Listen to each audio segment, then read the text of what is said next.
Gubernur Federal Reserve Bank of Atlanta, Raphael Bostic, menyatakan masih melihat hanya satu kali pemangkasan suku bunga sebagai langkah yang tepat tahun ini. Namun Bostic juga menyoroti perkembangan di pasar tenaga kerja yang berpotensi mengkhawatirkan dan perlu diawasi. Permohonan atau klaim tunjangan pengangguran di Amerika Serikat naik pekan lalu ke level tertinggi sejak Juni, sementara klaim lanjutan juga meningkat. Kondisi ini menambah bukti asal tenaga kerja Amerika mulai melambat. Data Departemen Tenaga Kerja Amerika mencatat klaim awal meningkat sebanyak 11.000 menjadi 235.000 di pekan yang berakhir 16 Agustus.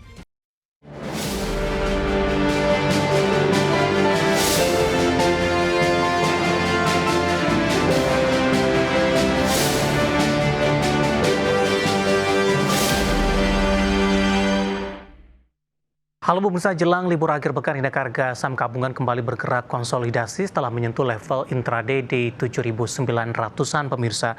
Di mana hari ini sektor teknologi masih menjadi penopang. Ada beberapa saham yang hari ini mengalami kenaikan signifikan di tengah pelemahan indeks harga saham gabungan. Di antaranya ada WIR, kemudian juga ada Koin yang merupakan emiten pendatang baru. Hari ini melesat di atas 16 dan juga 19%, diburu investor dengan nilai transaksi di atas 1 triliun rupiah. Sementara pemberat datang dari saham-saham big cap pemirsa, dari perbankan, barang baku, kemudian juga beberapa saham dari grup Prayogo Pangestu hari ini memperlambat laju penguatan indeks harga saham gabungan. Di sisi lain, para pelaku pasar masih menantikan pidato dari Jerome Powell di Jackson Hole pada Jumat malam waktu Indonesia Barat.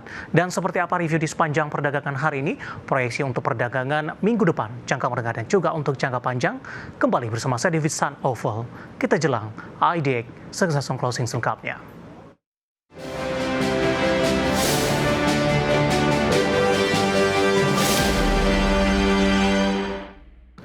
Dan mengawali perjumpaan pemirsa, saya akan coba sampaikan update pergerakan indeks harga saham gabungan di 30 menit jelang penutupan perdagangan di sesi kedua hari ini.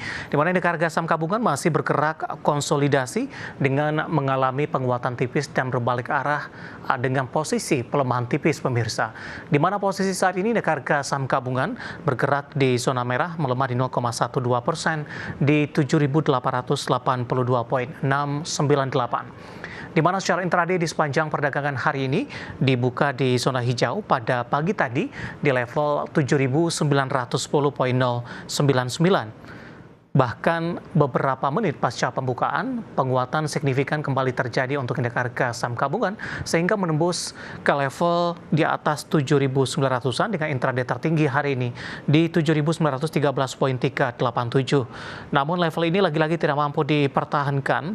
Indeks harga saham gabungan berbalik arah ke zona merah dengan menyentuh intraday terendah hari ini di 7.870,171. Kemudian di sepanjang perdagangan, indeks harga saham gabungan bergerak tipis dengan posisi di zona hijau kemudian berbalik kembali ke zona merah.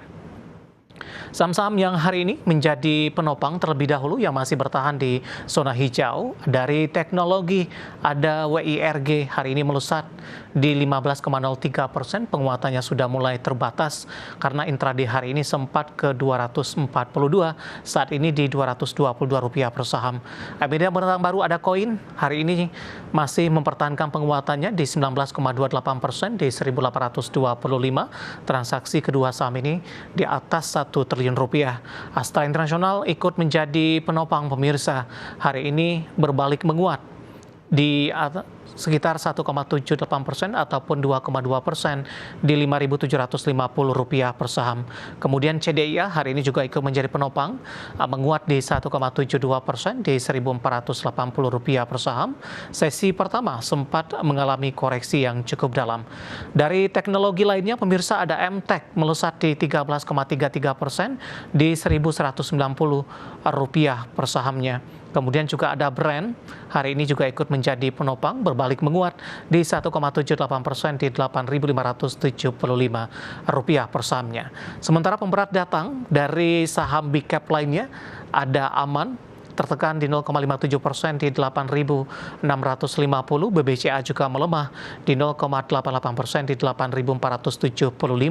Sementara untuk perbankan big cap lainnya, BMRI justru berbalik melemah di 4880 yang merupakan intraday terendah hari ini. intraday tertinggi 4920 dan sempat bergerak di zona hijau pemirsa. Kemudian BBRI juga melemah cukup dalam di 0,72% di Rp4.130 per sahamnya dan BRMS juga melemah di 0,83% 478, sementara KLBF hari ini mengalami tekanan yang cukup dalam di atas 3% di Rp1.365 per sahamnya. Updatean pergerakan indeks harga saham gabungan di 30 menit jelang penutupan perdagangan di sesi kedua hari ini dan semoga bisa menjadi salah satu referensi untuk Anda.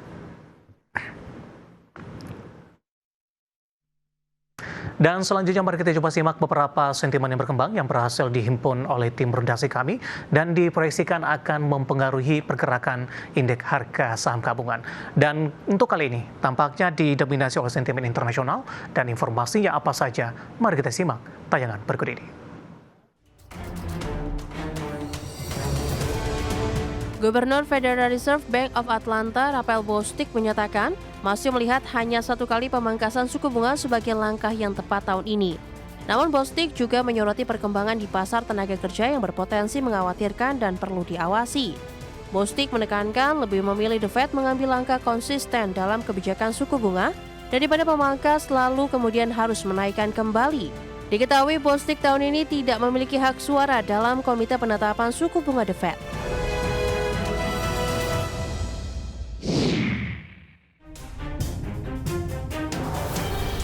Sektor manufaktur Amerika Serikat tumbuh di laju tercepat dalam lebih dari 3 tahun didorong peningkatan permintaan yang sekaligus menambah tekanan inflasi. Indeks Manajer Pembelian atau Purchasing Manager Index atau PMI Manufaktur versi Flash S&P Global untuk Agustus naik 3,5 poin menjadi 53,3 level tertinggi sejak Mei 2022.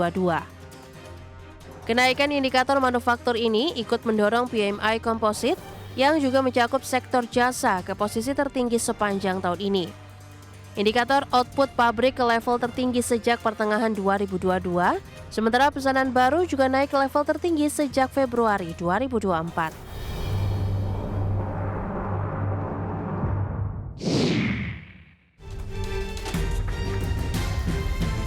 Permohonan atau klaim tunjangan pengangguran di Amerika Serikat naik pekan lalu ke level tertinggi sejak Juni, sementara klaim lanjutan juga meningkat. Kondisi ini menambah bukti asal tenaga kerja Amerika mulai melambat. Data Departemen Tenaga Kerja Amerika mencatat klaim awal meningkat sebanyak 11.000 menjadi 235.000 di pekan yang berakhir 16 Agustus. Angka ini lebih tinggi dari perkiraan survei ekonom Bloomberg yang memperkirakan 225.000 klaim. Klaim lanjutan indikator jumlah penerima manfaat yang masih berlangsung ikut naik menjadi 1,97 juta per 9 Agustus. Angka tersebut merupakan yang tertinggi sejak November 2021.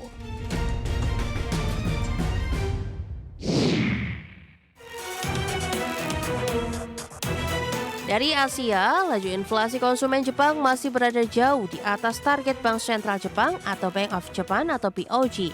Meskipun pertumbuhan harga menunjukkan perlambatan. Laporan Kementerian Dalam Negeri dan Komunikasi setempat merilis, indeks harga konsumen Jepang tidak termasuk makanan segar naik 3,1% di Juli dibandingkan tahun sebelumnya. Angka ini melambat dari 3,3% di bulan sebelumnya. Estimasi median para ekonom berada di angka 3%, dengan ekspektasi adanya tekanan dari harga energi yang sempat melonjak setahun lalu. Berbagai sumber, iDex Channel.